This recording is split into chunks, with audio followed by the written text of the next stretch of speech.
மழை பெய்யா நாட்களிலும் மஞ்சள் குடையோடு வரும் ரோஜாப்பூ மிஸ். வகுப்பின் முதல் நாளன்று முன்பொரு முறை எங்களிடம் கேட்டார். படித்து முடித்ததும் என்ன ஆக போறீங்க? முதல் பெஞ்சை யாருக்கும் விட்டு தராத கவிதாவும் வனிதாவும் டாக்டர் என்றார்கள் கோரஸாக. இன்று கல்யாணம் முடிந்து குழந்தைகள் பெற்று ரேஷன் கடை வரிசையில் கவிதாவையும், கூந்தலில் செருகிய சீப்புடன் குழந்தைகளை பள்ளிக்கு வழி அனுப்பும் வனிதாவையும் எப்போதாவது பார்க்க நேர்கிறது. இன்ஜினியர் ஆக போகிறேன் என்ற எல். சுரேஷ்குமார் பாதியில் கோட்டடித்து பட்டுத்திரி நெய்ய போய்விட்டான்.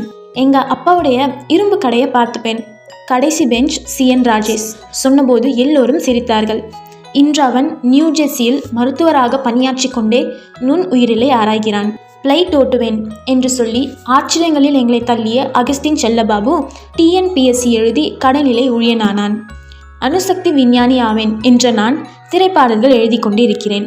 வாழ்க்கையின் காற்று எல்லோரையும் திசை மாற்றி போட வாத்தியாராவேன் என்று சொன்ன குண்டு சுரேஷ் மட்டும் நாங்கள் படித்த அதே பள்ளியில் ஆசிரியராக பணியாற்றுகிறான். நினச்ச வேலையை செய்கிற எப்படி இருக்கு மாப்பிள்ள என்றேன். சாப்பீஸ் துகள்கள் படிந்த விரல்களால் என் கையை பிடித்து கொண்டு, படித்து முடித்ததும் என்ன ஆக போறீங்க என்று மட்டும் என் மாணவர்களிடம் நான் கேட்பதே இல்லை என்றான்.